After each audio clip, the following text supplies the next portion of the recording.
Welcome guys to another episode of Canadian Parinday. This time we are starting a series of how to start your small business in Canada. Doesn't matter where you're living, Ontario, Vancouver, Montreal, more of the things are gonna be same.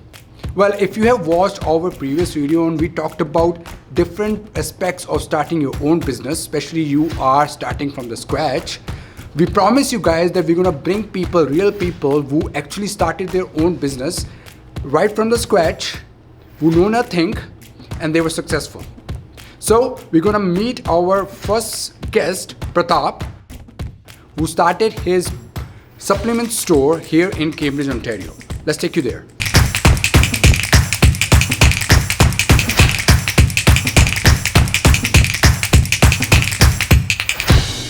So first thing, tell us our viewers about yourself. When did you came to Canada? How did you came to Canada? What is your history? I came to Canada in 2011 actually. Oh, that feels like a lifetime ago, but yeah. I came as a student to study manufacturing, automotive manufacturing engineering. Oh, nice. So I did my 3 years here, graduated. It was a bumpy ride, but we got through it. Yeah. So how did you, when did you thought about starting a business of your own? Like you're working and your job's going well, obviously. At what point you thought, oh, I wanted to start my business of your own? To be honest, manufacturing industry is not very reliable. So I always wanted something to secure my future and my family's future. And so I started looking into it. Well, obviously I had no business background, not even with my family. Right. So I started looking, seeing how the things work. I started looking into franchises at first because I thought it'd be easier to get a franchise where the system is already set up. Right. You basically are taught how to run a business by professionals. Professional, right. So I started looking into Subway, Mucho Burritos. Oh, you even started looking for, not for supplement store, No, okay. yeah. So I started with actually a written exam for Subway where they had a language test, they had a mathematical test. So I cleared off all those examinations, and then I met with the franchise owners. So they were like, yeah, we can offer you this. It will be based on our conditions. You will have to invest anywhere between $250,000 to $300,000. So I was like, okay, I mean, maybe I can manage that. But then we started talking about terms. So they were like, yes, there is marketing fee, there is advertisement fee. So basically they were taking away 10% of my every sale, okay, which would have been my hard-earned money, right? Because, yeah, anyway, so then you thought yes. Okay, start my own. So yes, so then I started talking to my mom. I was like, see, it's no point because even when you get a franchise, you own that franchise, but then still you have an owner above you. So it's like, that's true. You're still working for someone. Yes.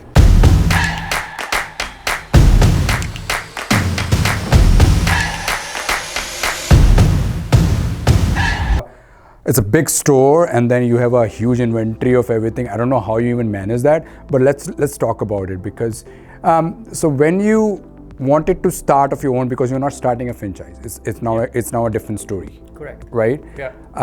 What is the first thing you did? Yeah. So I think the first step obviously was looking into the financials, seeing how much I can really invest, because that dictates where I want to set up my store, what plazas can I afford, what kind of visibility do I need, and then starting a business plan after that. Okay. To see what things I need in order so that I can get successful by the date that I had in my mind to open the store by. So finances. Correct. And what did you do for that? You use your own money, you loaned it, or? No, I had to take a loan. Okay. So I used a line of credit for that. Okay. Yes. By the way, line of credit is like a personal loan that you can take it from a bank, depending upon your personal credit history and what is your financial condition. Especially if you own a house, that you should have a good line of credit. You can get actually up to $200,000 from different banks for that. So that's good.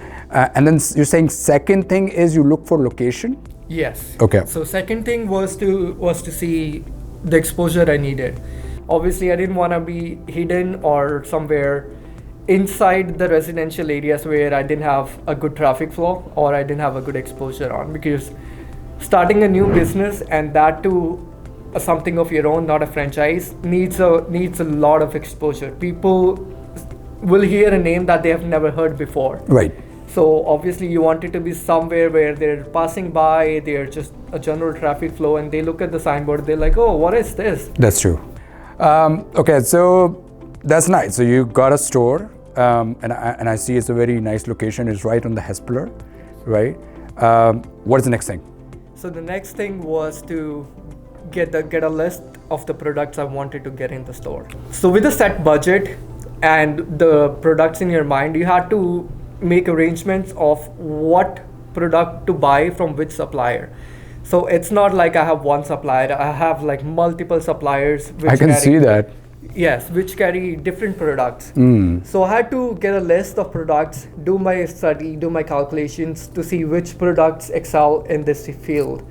So set a budget for each supplier, get a list in order, and then give them a list of when I wanted the products to be in my store by. Okay. So now obviously I had to have my store ready by that time. So basically, and how did you do all the research? Like Google? Well, I mean, or you talk to someone? It's always talking to someone. I mean, Google will tell you that yes, you need to register your business. Yeah. You need to get a business license, but how? Exactly. For someone who has never done any of this before, you can read about it, but then you won't get the same knowledge by what you get from talking to somebody. So there are multiple websites which have listings of commercial spaces available for lease. Right. So then you start to look into it, see where the stores are, right? So you go drive there, see how the traffic flow through that store is. Right.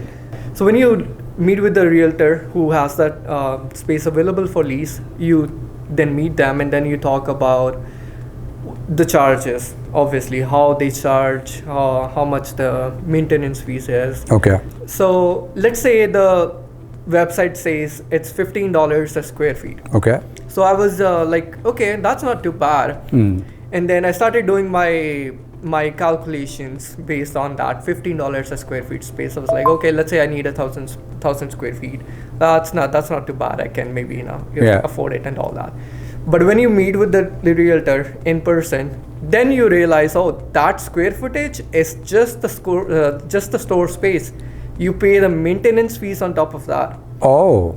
So you get your parking spaces, you get your snow shoveled out in the winter, you get your landscaping done. There is an additional cost on that. Okay. And that too, again, that goes by the square footage. So, do you mind telling how much you're paying for this place? Yeah. So I pay roughly $2,500 a month for this space. That's a lot. And how much square feet is this? This is roughly 1,200 to 1,300 square feet. 1,300 square feet and $2,500. That's tough. Yeah. So overall, you did. What are the things you had to do to customize it based on a supplement store? Well, yeah. So I obviously started with a layout. Okay. Now, good thing was being from mechanical background, I'm very good with designing. Right. So I did a floor layout. I did a design where my smoothie counter is going to be, where my cash counter is going to be, how the store layout is going to be like. And then once I had that figured out, I needed to see what racks I need, what equipments I need, and all that. Flooring, painting, lighting, electricians, everything roughly costed me about 20 grand. 20 grand. And that you had the finances for that? Well, I had about 10 to 15 in my mind, but obviously when you set up things, the contractors, right, they charge per hour. So there are things which are not visible at first, but as you dig into it, there are multiple things that so basically these are the extra costs that you had to do every time you move to a new location. Yes. Right? Yes. And it's not coming back. Like it's extra towards your other expenses. Correct. Right? Yes. That's like you're buying a brand new house and you kind of have to do a whole lot of things to make it livable based on your standards.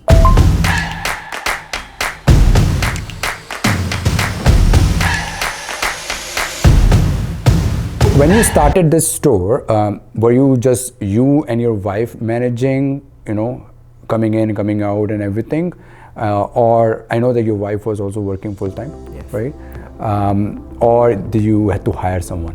No, well, obviously, I needed to hire someone who had good knowledge about supplements too. That's because true.